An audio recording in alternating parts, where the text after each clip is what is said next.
सी हिंदी की कबीर श्रृंखला में आपका पुनः स्वागत है। संत कबीर जिन्होंने उस समय की समाज में फैली हुई कुरीतियों को, जात पात को अपनी वाणी में उजागर किया, लोगों को राह दिखाया, वहीं उन्होंने आम इंसान को जीवन जीने के सूत्र दिए। उस समय सबसे भयंकर फैली हुई बीमारी समाज में जातिवाद की थी। हिंदू मुसलमान आपस में लड़ रहे थे, गरीब जनता को लूट रहे थे और इसी बात को कबीर जी ने उजागर किया अपनी वाणी में। ऐसे निडर संत उन्होंने अपने समय के राजनीति नेता, काजी, मौलवी, पंडित किसी की भी परवाह ना करते हुए सत्य को उजागर किया, झूठ के पर्दे को तार तार कर दिया। आइए आज के विषय में, आज के शब्द में हम इसी विषय को लेंगे जिसमें उन्होंने जातिवाद का खंडन किया है। कबीर जी का कहना है, गली जिन्हा जप मालियां लोटे हाथ निभग, ओए हर के संत ना आखिए बनारस के ठग। उस समय बनारस के ठग बहुत मशहूर होते थे और यहाँ इसी बात का उन्होंने जिक्र किया है कि हाथ में कमंडल चमके हुए लेने से, गले में जपमाला पहनने से, हाथ में जपमाला पकड़ने से संत नहीं बना जाता। ठग जरूर बन सकते हैं। जो स्वयं को भी ठग लेता है, दूसरे को भी ठग लेता है। तो आइए आंखें बंद करके इस शब्द को श्रवण करें, हाथों को क्रॉस करें, पैरों को क्रॉस करें, आंखें बंद करें और कबीर वाणी को अपने हृदय में उतरने दें और साथ ही साथ स्वयं का भी निरीक्षण करें। क्या हम भी ऐसा तो नहीं कर रहे? आती हुई सांस और जाती हुई सांस को महसूस करें। कहो रे पंडित बामन कब के होए,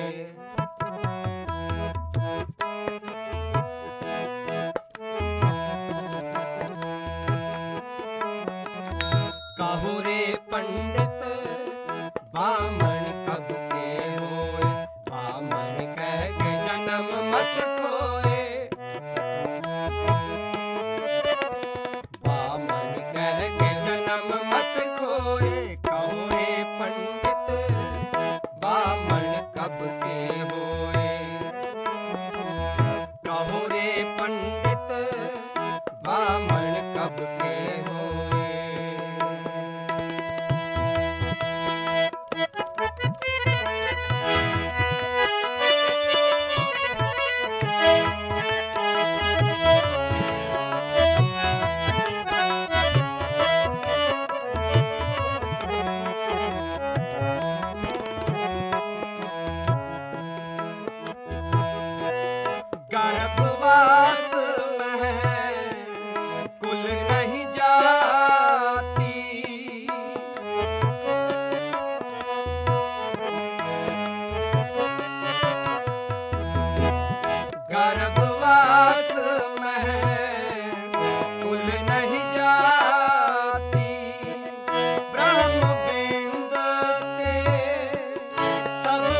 कत लोहू तुम कत दूर।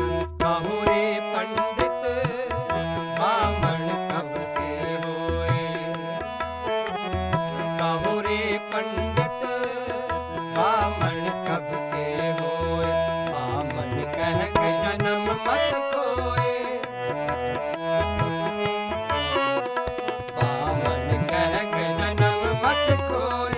कहूँ रे पंडित बामन कब के होए। कहूँ रे पंडित बामन कब के होए।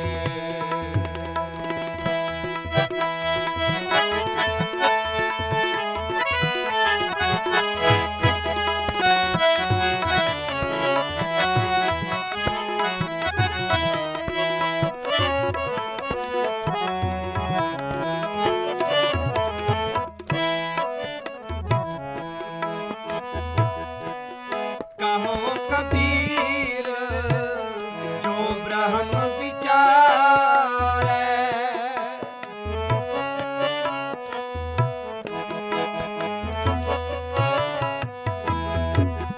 कहो कबीर जो ब्रह्म विचारै।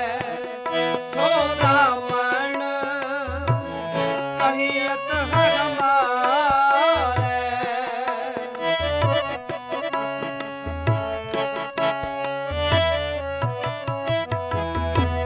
सो ब्राह्मण कहियत है हमारे।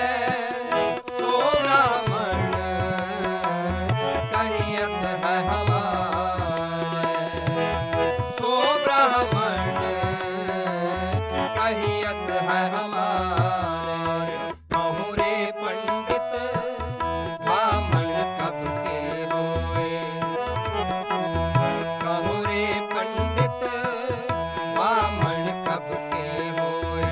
बामन कह के जन्म मत खोए।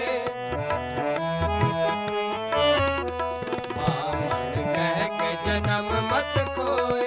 कहूँ रे पंडित बामन कब के होए। कहूँ रे पंडित बामन कब के होए। कहूँ रे पंडित बामन कब के होए।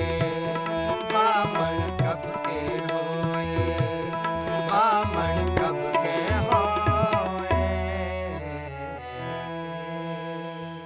कबीर जी कहते हैं, हम घर सूत तने नित ताना, कंठ जनेऊ तुम्हारे, तुम तो पढ़ते वेद गायत्री, गोविंद हृदय हमारे। कहो रे पंडित बामन कब के होए। बामन कह के जन्म ना खोए। कि जिस जनेऊ को पहनते हो, धागे के जिस हिस्से को आप लपेट कर उसका जनेऊ बनाते हो और उसे गले में धारण करते हो और उसे पवित्र कहते हो, तो ये तो हमने ही बनाया है, हमारे ही घर में बना है। अगर हम अपवित्र हैं तो हमारा बुना हुआ ये धागा, ये सूत, ये पवित्र कैसे हो गया। और इसी का तुम जनेऊ पहन रहे हो। तो ये तो समझ नहीं आ रहा है कि अगर मैं अपवित्र हूँ, मेरा हाथ लगा है इस ताने में, तो ये पवित्र कैसे हो गया। और इसको तुम जनेऊ कहते हो। और तुम तो मंत्र पढ़ते हो, गायत्री पढ़ते हो, वेद पढ़ते हो, लेकिन मैं कुछ भी नहीं पढ़ता हूँ, क्योंकि मेरे हृदय में उस गोविंद का, पालनकर्ता का निवास है। मुझे ये कुछ भी कर्म कांड करने की ज़रूरत नहीं है।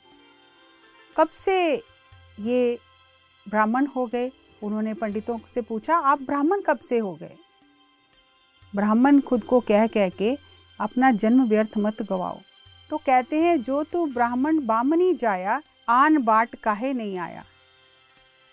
अगर एक ब्राह्मणी के पेट से तू पैदा हुआ है और खुद को ब्राह्मण कहता है, तो किसी दूसरे रास्ते से क्यों नहीं आया। जैसे स्त्री पुरुष के संबंध से बच्चे का जन्म होता है, तो जिस तरह मेरा जन्म हुआ है मेरे माता पिता से, तुम्हारा भी उसी तरह हुआ है। उसी रास्ते से तुम भी आए हो, उसी रास्ते से मैं भी आया हूँ। तुम्हारा रास्ता अलग क्यों नहीं है? अगर तुम ऊंची कुल के हो तो तुम्हारा रास्ता तो वही है जो हमारा रास्ता है। तुम कत ब्राह्मण हम कत शूद्र, फिर तुम ब्राह्मण कैसे हो गए और हम शूद्र कैसे हो गए? हम कत लोहू तुम कत दूध, अगर मेरे शरीर के किसी हिस्से को काटा जाएगा तो लहू निकलेगा और तुम्हारे किसी हिस्से को काटा जाएगा तो भी खून ही निकलेगा, दूध तो नहीं निकलेगा। तो फिर फर्क कहाँ पर है? तो कबीर जी इसका निचोड़ बताते हैं आगे। कहो कबीर जो ब्रह्म विचारे, सो ब्राह्मण कहियत है हमारे। जो ब्रह्म की विचार करता है वो ब्राह्मण है। कोई ब्राह्मण वंश में जन्म लेने से ब्राह्मण नहीं है। जो ब्रह्म में विहार करता है, ब्रह्म का विचार करता है, ब्रह्म ज्ञान में जीता है, मेरे हिसाब से, मेरे अनुभव से वो ब्राह्मण है। और वहीं कबीर जी मुल्ला को कहते हैं, मुल्ला मुनारे क्या चढ़े, साई न बहरा होए, जा कारण तू बांग दे, दिल ही भीतर जोए। दिल में ही उसे याद कर, वो बहरा नहीं है। कितनी निडरता एक संत में होती है। जो सत्य को जान जाता है वो किसी से डरता नहीं है। वो सत्य को जैसा है वैसा सबके सामने रखता है, चाहे किसी को अच्छा लगे या ना अच्छा लगे। क्योंकि अगर संत ही डर जाएगा तो सत्य कौन बताएगा? तो उन्होंने उस समय के जो धार्मिक गुरु थे उन्हें सत्य का दर्शन कराया और उस सत्य को अनुभव से जीवन में जीकर दिखाया। तो कबीर जी कहते हैं कि अगर गंगा के किनारे घर बना लिया जाए, दिन रात गंगा के निर्मल जल को पिया जाए, लेकिन अगर ईश्वर की भक्ति नहीं की तो मुक्ति नहीं होगी। कबीर गंगा तीर जो घर करे, पीवे निर्मल नीर, बिन हर भक्त ना मुक्त होए, एक है रमे कबीर। वेद पुराण पढ़ने से क्या होगा? अगर उससे जीवन में उतारा नहीं, अगर अनुभव में नहीं उतारा, तो ये ऐसे ही हो गया जैसे गधे के ऊपर चंदन की लकड़ियों को लाद दिया गया, लेकिन उससे गधे को कुछ फर्क नहीं पड़ा। तो उस सत्य को जो वेदों में लिखा गया है, जो कुरान में कहा गया है, उससे जीना है, अपने भीतर उतारना है, तभी कुछ लाभ होगा, तभी इस भव सागर से पार जाएंगे। समूहजीत नाम का एक पंडित कबीर जी के पास आया। उसका नाम ही समूहजीत है, जिसने सबको जीत लिया है। वो एक बैलगाड़ी ग्रंथों की भर के साथ में चलता था, बहुत अहंकारी हो गया, कोई उसके सामने नहीं टिकता। तो किसी ने उसे कहा, कोई उसके सामने नहीं टिकता। तो उसकी माता उसकी स्थिति देखकर बहुत ही दुखी होती है कि इतना पढ़ पढ़ के अहंकार नहीं गया, जीवन में नहीं उतारा तो क्या लाभ। तो एक दिन माता ने अपने पुत्र को सबक सिखाने के लिए कहा कि तुम इतने ग्रंथों की बैलगाड़ियां भरकर चल रहे हो, एक बार जाकर कबीर जी से ज्ञान चर्चा करो। अगर तुम जीत गए तो सही मायने में मैं समझूंगी कि तुमने कुछ पाया है। तुम हर किसी से ज्ञान चर्चा करके अपना समय व्यर्थ मत गवाओ, सीधे जाकर कबीर जी से ज्ञान चर्चा करो। और अगर कबीर जी ये लिख कर दे देते हैं कि हाँ तुम जीत गए हो, तब मैं मानूंगी। तो उसने कहा ये तो बहुत आसान है, ये तो मुश्किल थोड़ी है, मैं अभी जाकर कर आता हूँ। तो वो पूरा बैलगाड़ी भर कर कबीर जी के पास गया और कबीर जी को कहने लगा कि मेरी माता ने कहा है कि अगर तेरे को कबीर जी लिख कर दे दें कि तू जीत गया है ज्ञान चर्चा में मुझसे, तब मैं मानूंगी। तो मैं आपसे ज्ञान चर्चा करने आया हूँ। तो कबीर जी देखकर हंसने लगे और उन्होंने कहा कि ज्ञान चर्चा करके समय व्यर्थ क्यों गंवाना है, अपना भी और मेरा भी। तुम एक कागज़ लाओ और मैं लिख देता हूँ कि समूहजीत जीत गया, और तुम जाकर अपनी माता को दिखा दो। तो समूहजीत बहुत खुश हुआ कि कुछ करना भी नहीं पड़ा और मैं जीत गया। तो वो दौड़कर कागज़ लाया, स्याही लाया और कबीर जी से लिखवा कर कि समूहजीत पंडित जीत गया, कबीर जी के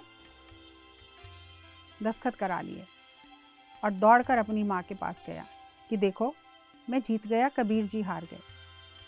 और जब माँ ने खोल कर देखा तो उस कागज़ पर लिखा है समूहजीत हार गया, कबीर जीत गया। तो माँ ने कहा ये क्या लिखा है? तो उन्होंने कहा नहीं, मैंने तो अपनी आंखों से देखा है, ऐसा तो नहीं लिखा था, इसमें तो लिखा था समूह जीत गया और कबीर जी हार गए। तो उसने कहा ठीक है, मैं दोबारा जाता हूँ। तो दोबारा गया कबीर जी के पास और कहा कि शायद कुछ भूल हो गई है, आप दोबारा लिख कर दो, ये तो उल्टा हो गया है और आपने तो लिखा था कि समूह जीत गया है। तो कबीर जी ने कहा कोई बात नहीं, फिर लिख देते हैं।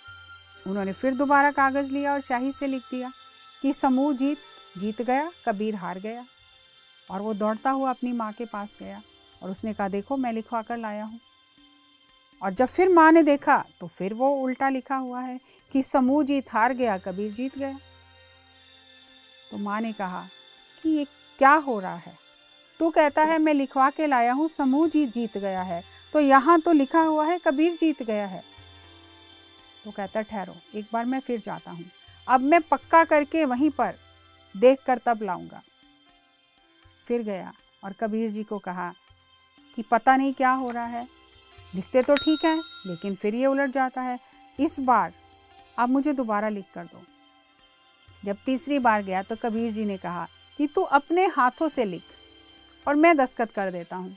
तो उसने अपने हाथों से बहुत तसल्ली से धैर्य से लिखा समूह पंडित जीत गया, कबीर हार गया।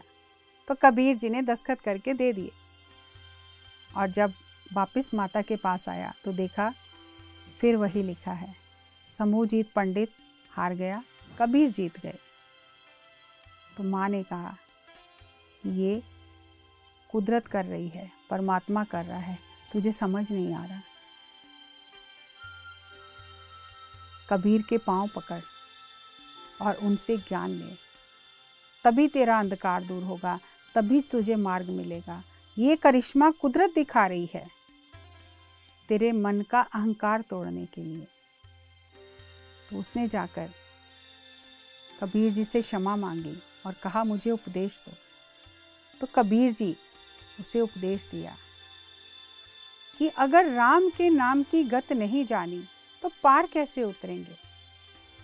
राम नाम की गत नहीं जानी कैसे उतरस पारा। और कबीर जी कहते हैं जी बदो सो धर्म कर थापो, अधर्म कहो कत भाई, आपस को मुनिवर कर थापो, काको कहो कसाई। जीव हत्या करके खुद को धर्मी कहते हो तो फिर कसाई किसे कहते हैं।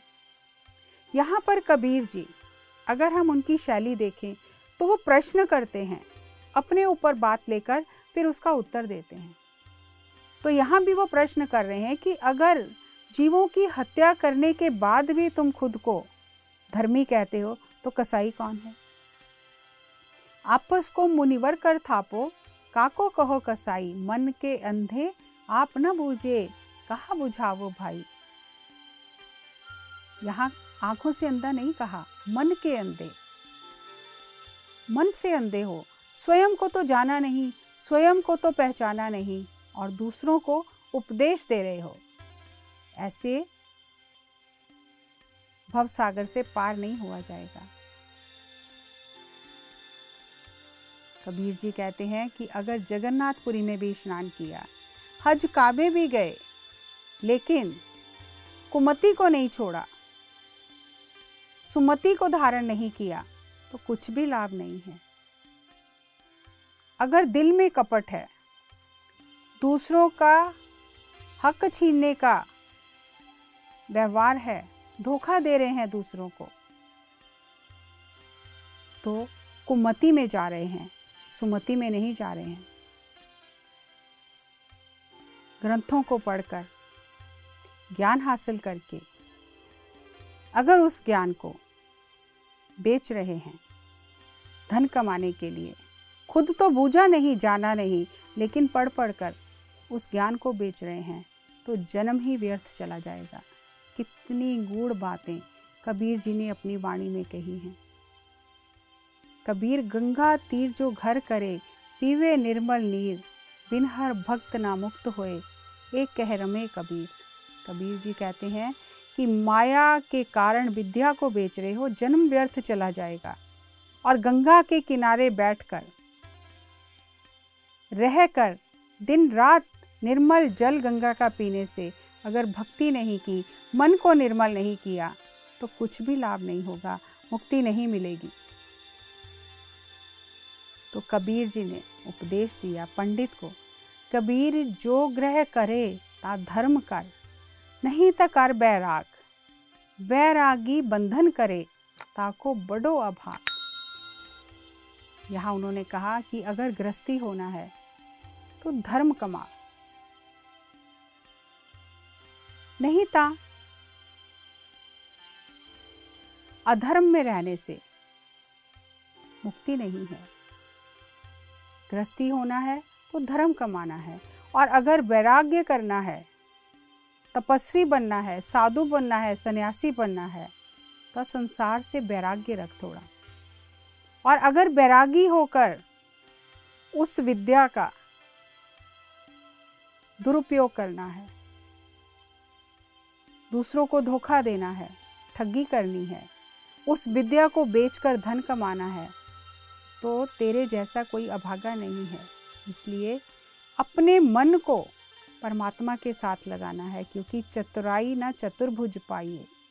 कबीर वैष्णो हुआ तो क्या भया, माला मेली चार, बाहर कंचन बहारा, भीतर भरी अंगार। क्या हुआ, वैष्णो हो गए, कपड़े बदल लिए, 4 माला फेर ली, अंदर तो बदला नहीं, भीतर तो अंगार भरे हैं, कचरा भरा है, पाप, ईर्ष्या, द्वेष, लोभ, लालच भरा है, और ऊपर से पवित्रता का होका दे रहे हैं, तो कुछ भी नहीं होगा। कबीर जी की वाणी को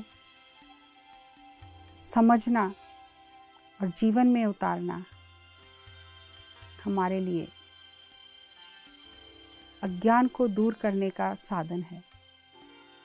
हम अपने भीतर के अज्ञान को दूर करें, अंधकार को दूर करें, और कबीर जी से जुड़कर, उनकी ऊर्जा से जुड़कर, उनकी शिक्षाओं को जीवन में उतारें। एक नए विषय के साथ अगली कड़ी में पुनः आपसे मुलाकात करेंगे। तब तक PMC चैनल देखते रहें और इस ज्ञान को अपने मित्रों के साथ साझा करें। नमस्कार, धन्यवाद।